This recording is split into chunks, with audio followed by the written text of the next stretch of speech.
Pernah gak sih kamu punya ide aplikasi yang keren banget, tapi langsung mikir, gue kan gak bisa ngoding.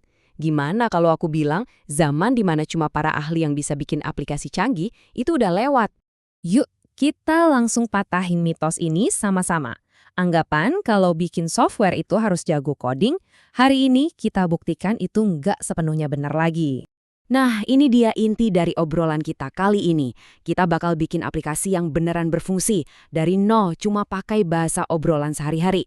Bukan kode, tapi perintah biasa. Udah siap? Yuk, kita mulai? Oke, saatnya kita praktek.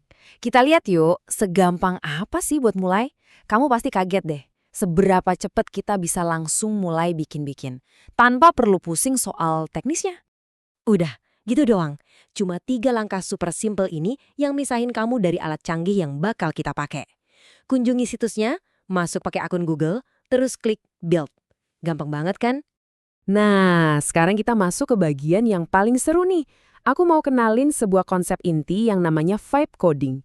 Dan kita bakal langsung coba bangun sesuatu yang nyata bareng-bareng. Jadi, apa sih vibe coding itu?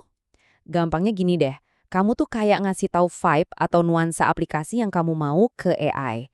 Kamu deskripsiin aja, kayak lagi ngobrol sama teman. Dan biarin AI yang ngerjain bagian beratnya. Biar makin kebayang sekeren apa vibe coding ini, kita bakal bikin sesuatu yang simple tapi berguna banget. Kita akan bikin sebuah aplikasi buat ngasih ide konten ke para kreator YouTube. Dan ini dia perintahnya, coba diperhatiin baik-baik. Ini bukan bahasa pemrograman yang ribet kan?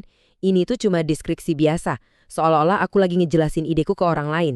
Aku cuma bilang maunya apa, dan AI yang bakal nerjemahin. Jadi, tugas kamu tuh simple banget. Kamu cuma perlu ngejelasin tujuan akhirnya, visimu pakai kata-katamu sendiri. Kamu yang nentuin vibe-nya.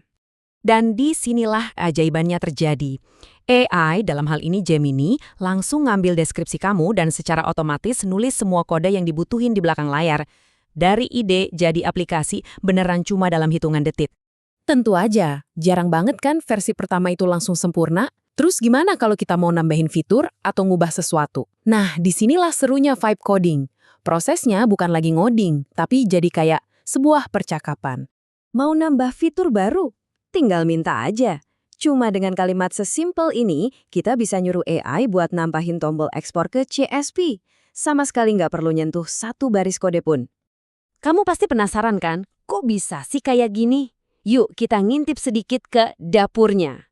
Tenang aja, aku bakal jelasin dengan cara yang super simple, biar kita makin paham betapa canggihnya teknologi di baliknya. Di AI Studio, kamu punya pilihan antara 2 mesin utama. Anggap aja Gemini Flash itu kayak mobil sport yang gesit dan cepat, cocok buat ngetes ide-ide dengan cepat. Nah, kalau Gemini Pro itu ibarat truk yang tangguh buat tugas-tugas yang butuh pemikiran mendalam dan akurasi tinggi. Sekarang coba deh lihat angka ini, 1 juta. Apa ya maksudnya? Ini adalah salah satu fitur paling revolusioner yang jadi kunci dari semua ini. Jadi, angka tadi itu namanya jendela konteks 1 juta token. Anggap aja token itu potongan kata. Nah, 1 juta token ini pada dasarnya adalah memori jangka pendek si AI. Analogi paling gampangnya, AI ini bisa membaca dan nginget isi dari sekitar 1.500 halaman buku dalam satu waktu. Kemampuan mengingat sebanyak ini, wah itu mengubah segalanya. Oke, kita udah lihat caranya, udah ngintip teknologinya juga. Sekarang, pertanyaan paling pentingnya balik lagi ke kamu. Dengan kekuatan baru ini, aplikasi apa yang bakal kamu ciptain? Kemungkinannya tuh banyak banget. Kamu bisa bikin aplikasi buat ngelacak kebiasaan, aplikasi resep masakan, alat bantu buat marketing, atau bahkan game simple kayak Snake. Semuanya sekarang bisa kamu jangkau. Nah, ini dia inti dari semuanya. Pesan utamanya adalah tembok penghalang teknis buat berkarya itu udah runtuh. Sekarang, satu-satunya batasan ya, imajinasi kamu dan kemampuan kamu buat ngejelasin ide itu. Jadi, aku tutup dengan pertanyaan ini buat kamu. Aplikasi pertamamu itu nggak butuh kursus coding berbulan-bulan. Cuma butuh 1 kalimat deskripsi aja. Jadi, kalimat apa yang bakal kamu tulis? Selamat mencoba!